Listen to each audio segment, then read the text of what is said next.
33 ساڵ تێپەڕ دەبێت بەسەر ڕاپەڕینی بەهاری ساڵی 1991 خەڵکی کوردستان کە لە حوتی ئاداری 1991 دام و دەستگاکانی هەرێم لە ڕژێمی ڕووخاوی بەعس پاکرایەوە. بەشداربووانی ڕاپەڕینەکە دەڵێن خەڵکی بە گیانی خۆی باجی بۆ ئازادی و سربەخۆییدا، بەڵام بەرهەمەکەی کەسانی دیکە خواردیان و دوای 33 ساڵ هیچ لە دۆخی ژیانی خەڵک نەگۆڕاوە. بەداخەوە ئەوەی کە گەل بۆی ڕاپەڕی، ئەوەی کە گەل ئەو تەوقەی بۆشکان بەدەستهێنانی ئازاد بیرکردنەوە بوو، بۆ بەدەستهێنانی ئازاد جەم و جۆڵکردن بوو، بۆ فەراهەمهێنانی مافی سەرەتایی بەدەستهێنانی مافی سەرەتایی بوو. بەداخەوە هەر لە سەرەتای ڕاپەڕین ماوەیەکی کەم دوای چەند ساڵی شەڕی ناوخۆ دروست کرا لە نێوان لایەنەکان و ئەمە بوو بەوەی کە لە هەرێمدا پشەوی دروست بوو و ئێستش بەداخەوە دەسەڵاتدارانی ئەم هەرێمەی ئێمە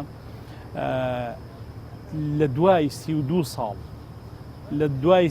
ساڵ خۆ بەڕێوەبردن نیانتوانیوە بچووکترین مافی سەرەتایی کە موچەی هاوڵاتیەکانی و مۆزەفەکانێتی دابینی بکەن. خەڵکی کوردستان ئامانجیان بوو ڕاپەڕین بکەن بە داینەمۆی گۆڕانکاری لە سیستەمی سیاسی و ئابووری کۆمەڵایەتی، بەڵام بەشداربووانی ڕاپەڕینەکە نیگەرانن لەوەی ئێستا حیزبەکان دۆخێکیان هێناوەتە ئاراوە کە لە سایەی 33 ساڵ حکومڕانی کوردیدا کوردستان لە لێواری مەترسیدایە. دەکرا سەرکردەکانی کورد ئەوانەی کە ڕایشکاری دەوڵەتداریەکەن، ئەوانەی کە دایانوێت جاری چکە حکومڕانی بە شێوەیەکی سیستماتیک دامەزێنن، بەداخەوە لە 33 ساڵەمان نەماتوانی حکوومەتێکی سیستماتیکی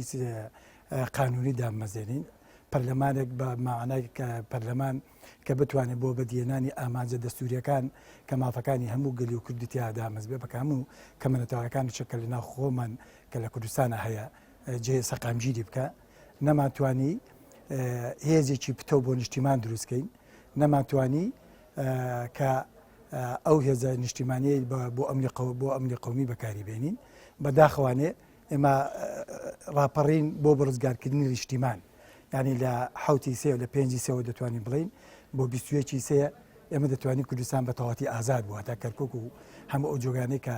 ئامانجی کورد و نیشتیمانی قەومیەتی تیا بوو ڕزگاریکە. بەڵام ڕزگارمان کرد لە دوای ئەوە کە نەتواندرا هاوکێشە سیاسەکان لە ناو یەکە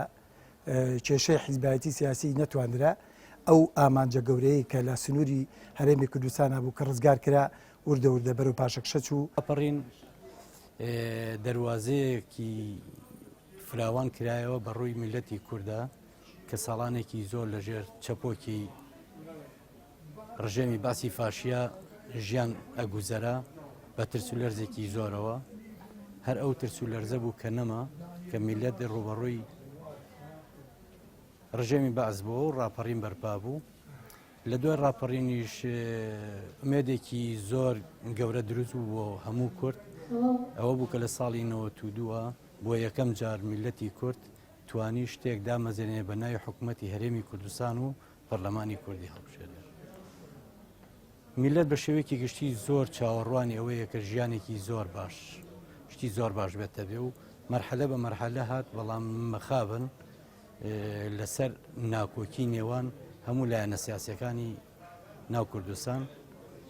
چەند شتێکی زۆر ناخۆش دروست ئەبوو کە ئەبوو ڕکابەری یەکتری، خۆی ڕکابەری ئەگەر بکرێ لەسەر بنەمایەکی باش بۆ زیاتر بەرەو پێشکەوتن شتێکی زۆر باشە، بەڵام بەداخەوە زۆر شتی ناخۆش هاتە پێشەوە. لە حوتی ئاداری ساڵی 1991 لایەنە سیاسیەکان باوکاری خەڵکی شار توانیان دام و دەستگاکانی ڕژێمی بەعز لە سلێمانی وە دەربنێن، بەڵام ئێستا لە هەر بەشداربوویەکی ڕاپەڕینەکە پرسیار دەکەیت ئاخێک هەڵدەکێشێت و دەڵێت ڕاپەڕین بۆ چی کرا و ئێستا چی بە چاوی خۆیان دەبینن، کێ لی سوودمەند بوو، کێش زیانی کرد. ڕامیا عوسمان، کەناڵی پێام، سلێمانی.